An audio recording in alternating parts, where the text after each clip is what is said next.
Here is how you can use your Cricut to get a harlequin pattern for a card. I've used this exact process to make a card that looks like a crocheted pattern. Today I will be showing you what I used for my inspiration and my exact process as I created the template in Cricut. Watch to the end and I will show you what may or may not have worked out.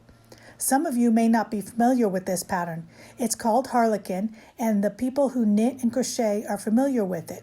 It can be a diamond shape or circles depending on the look.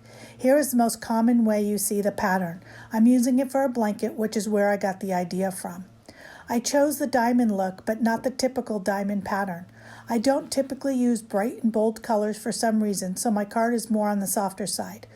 The new color from Pantone for 2024 is Peach Fuzz. I know this may shock some of you, but I don't have paper that matches the Peach Fuzz. Shocking, I know.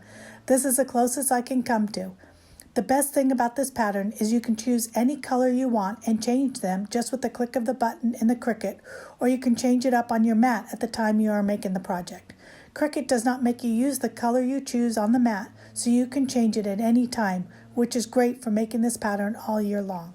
For this design, you'll need a 1-inch square and a pattern, either a firework or a snowflake works best. Then rotate your square to a 45-degree diamond shape. At this point, you can change the colors for your snowflake to whatever color you want, and you can change the color of the square. This is where you duplicate those square and the snowflake to as many as you need for your card, whether it be 4 or 5 squares or circles. Here I do 5, and then I've gone ahead and put them together. For the squares, it's now time to unite them. So you're going to highlight all 5, and then you hit the unite button for them. You do not do this for the snowflakes. United, it's time to unite or attach the design inside the square. To do that, you highlight all 5 of them, move them to the place you want. You'll have to probably bring it forward, line them up as close as you can. You can zoom in at this point even more to line it up more exact. Then highlight everything and say attach. Once they're attached, they become one unit. So there's one row already done. At this point, you can duplicate as many rows as you want for your pattern. For my card, I believe I did 4 or 5 rows. You just keep duplicating at this point, and you know that row is complete. You can detach at this point and change the colors if you want. So after you're done printing, you should have 4 of each colors, each section.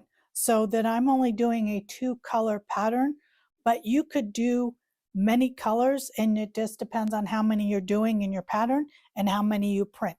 But for this project, I did 4 of each, and each one has 5 squares.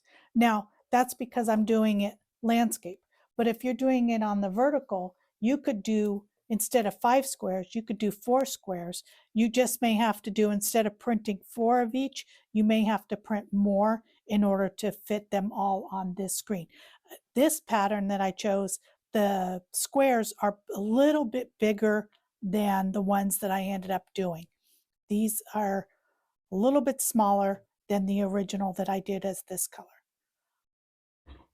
Now here's one of those tips that I was telling you about that could be really easy depending on what you want to do. If you print your card base out as the size you want, like this one, I think I'm going to end up doing 5 1/4 by 4.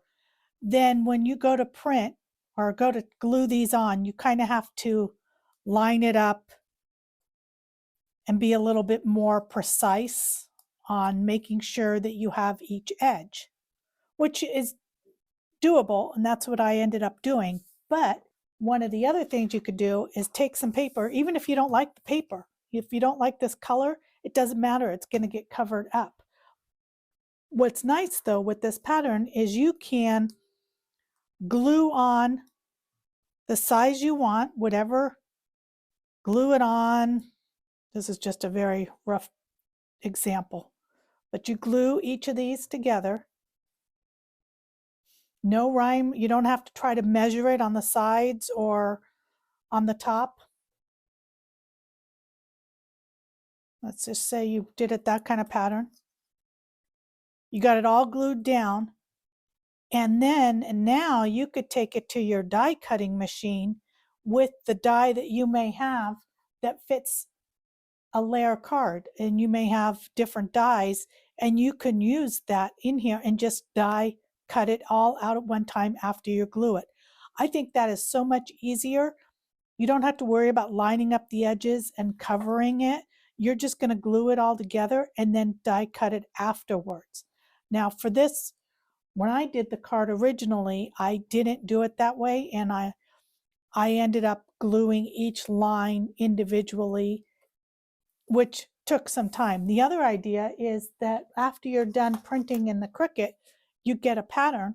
This is what it looks like when you're done. You can set it up in here as a template.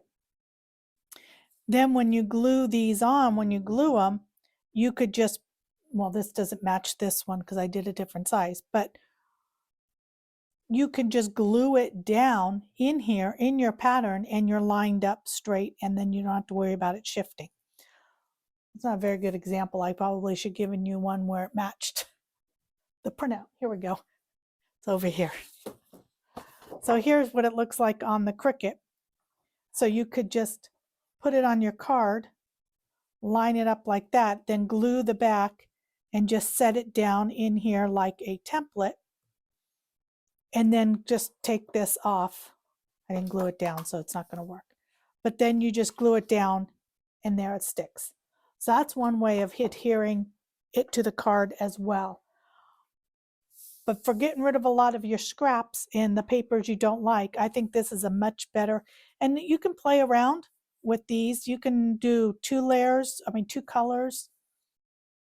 You can do every other one, whichever you want to do. Do it like that. So you can play with this before you glue it down and cut it out. And then even if you decide that, okay, that's the pattern I like, skip with that, you can then turn it this way and do a pattern that way if you want, if you think that's a better pattern. This is very versatile. And then also if you decide that, oh, I kind of want a third color, you could go ahead and remove this, go back to your Cricut and print another one with a different design and throw that in the middle as well. Because you have, now these I did different sizes, but you can go back to your original pattern and change the colors as you're going along and just print out another one. It's very simple to do. The pattern is always there. And with Cricut, it makes it real easy to just change it up. So here's what I wanted to caution you with as a fail if you're using the Cricut. If you don't do the unite correctly, and if you don't see in your design that there's no space, if you need to see space between the two squares. If you don't, if it looks like this, where it's no space, there's no overlap, that means that it didn't unite. And what you're going to get is individual squares. So this is not the way you want to put together a card. If you do, it's not the end of the world. You just have to line them up on the card using either that or try to match up the template again and then line them up on each card the way you want it. I guess if you wanted it to be every other color, then maybe you want to do it that way. But if you want it to be a row, the actual pattern, you want to make sure that you don't see on your design, you see this,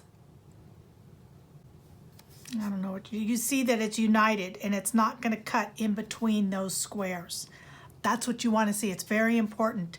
So if you don't see that gap and it looks like it's going to cut all the way through like it did here, you don't want that.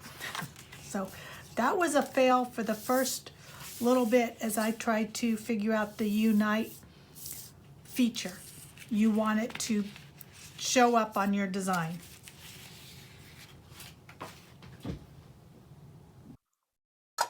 For the inside, I took a little Peach Bellini ink, just close to what I have for peach. And I took the template that came off the Cricut, making it a little heavier in the middle of each square. Here it's faint, but at least it kind of matches the pattern that will be on the outside of the card.